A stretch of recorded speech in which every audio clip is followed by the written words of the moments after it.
Hola, ¿qué tal?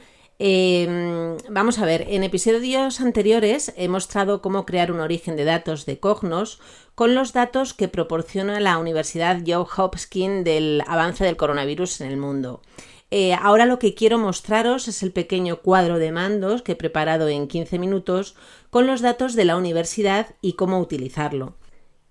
También os explicaré consejos para construir adecuadamente un cuadro de mando, cómo usar este cuadro de mando en concreto, cómo cambiar una visualización en línea para ver todos los datos y entender la información que nos proporciona, y un punto muy interesante que no tienen todas las herramientas de Business Analytics es que es la incorporación de predicciones basadas en los hechos y cómo incluir estas predicciones o forecasts directamente en el momento de la consulta. En posteriores capítulos os contaré los pasos para poder realizar cuadros de mando similares a este. A partir de ahora intentaré realizar estas píldoras de información en el blog y en el vídeo, y en un canal de YouTube que he creado para estas clases. El vídeo me parece que complementa al blog de manera perfecta, así que si te parece vamos a empezar. Yo recomiendo que antes de hacer un cuadro de mando tengamos claro qué queremos mostrar y preparar un boceto previo del aspecto final que deseamos. Aunque parece muy obvio, un fallo muy habitual en los informáticos es que nos lanzamos a realizar las cosas y no nos hemos parado 10 minutos a pensarlas y prepararlas. Por lo menos a mí me pasa muchas veces, y luego pues la verdad es que me arrepiento de no haber dedicado unos minutos a pensar cómo hacer ese trabajo. Este tiempo dedicado a pensar hace que el desarrollo sea mucho más rápido y eficiente. Por supuesto que en este caso tenía claro que quería mostrar información del avance del coronavirus en el mundo y preparé un boceto en un software libre con las métricas que quería ver en pantalla y los gráficos que incluiría. Al ver el diseño decidí que debía tener un código de color en el análisis de la pandemia, pues teníamos unos grupos de indicadores muy claros y que se relacionase indicador y gráficos de manera rápida. En el color azul tenemos los indicadores relacionados con personas infectadas. En el color rojo, los fallecimientos. En el verde, las recuperaciones. Y en el naranja tenemos los activos. Los activos son las personas infectadas menos las defunciones y las personas recuperadas.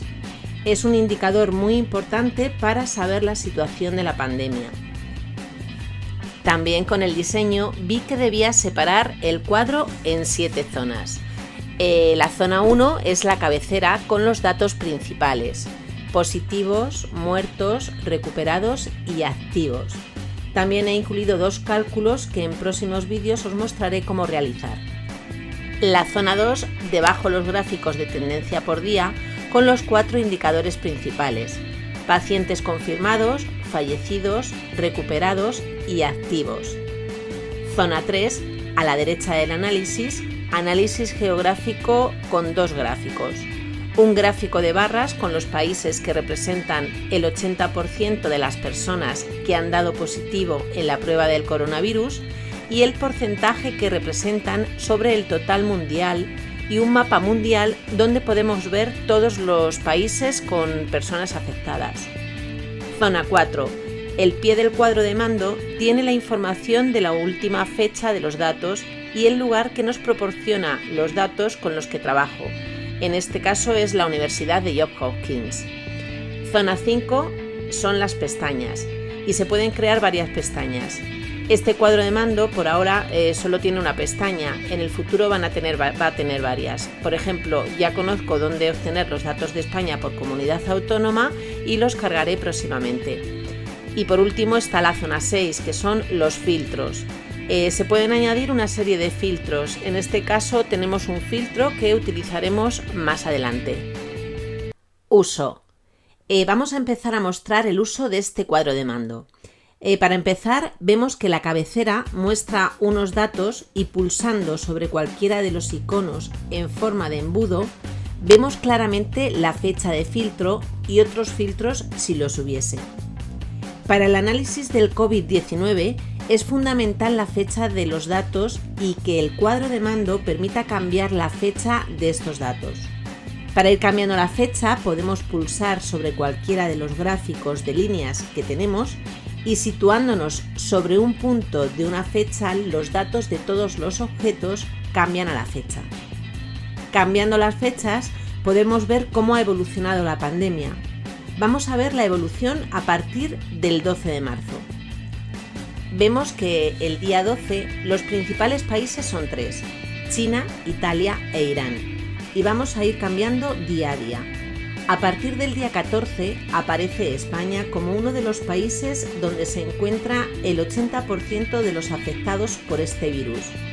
El día 16 vemos que la pandemia afecta más en España. El día 20 estamos en el top 3.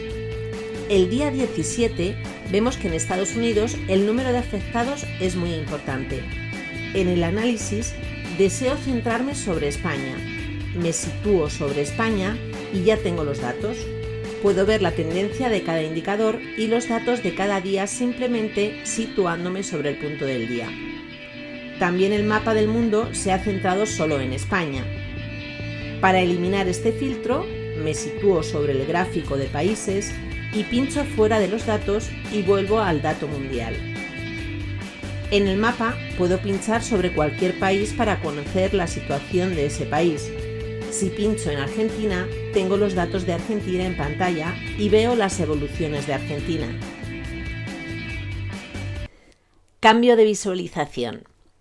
Otra de las situaciones habituales es que cuando veo los datos, deseo ver los datos que componen esa visualización.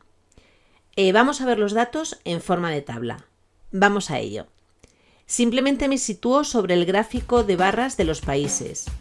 Pincho con el botón izquierdo fuera de los datos y en el menú contextual elijo la segunda opción que me permite cambiar la visualización utilizada. Uso la visualización de tabla y ahora veo los datos de país y confirmados. Veo que solo tengo los países que representa el 80% del total de afectados. Si quiero todos, me sitúo sobre el embudo y elimino el filtro del 89%. Ahora tengo todos los países. Podría buscar Georgia y pulsar sobre ella. Ahora tengo todos los datos de Georgia en pantalla.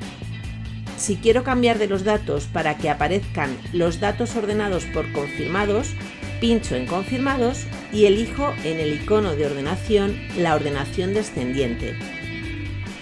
Pulso Control Z para dejar el informe como estaba al principio y vamos a ver otra característica que no tienen todas las herramientas, que es la posibilidad de incluir predicciones basadas en los datos.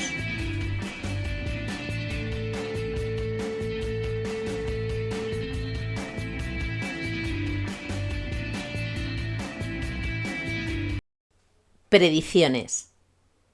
Esta opción está disponible a partir de la versión 11.1.4 y nos permite predecir los datos en función de los datos disponibles. Para añadir una predicción en un gráfico, nos situamos en uno de los gráficos de tendencia, por ejemplo, el gráfico de tendencia de los confirmados, y pulsamos sobre el botón de Forecast que está situado en la parte superior derecha. En este caso dejaremos 7 días como predicción y 0 periodos ignorados, 90% del nivel de confianza y el periodo estacional en automático. Y tenemos una predicción diaria en base a estos datos. Os he presentado algunas de las opciones que tiene Cognos en sus cuadros de mando más básicos. En los próximos capítulos mostraré cómo creé este cuadro de mando y más puntos con Cognos. Por supuesto que si alguien tiene alguna duda o quiere que le pase los datos con los que he creado este análisis, no tiene nada más que ponerse en contacto conmigo a través del correo electrónico o en comentarios de las redes sociales para pedirme lo que quiera.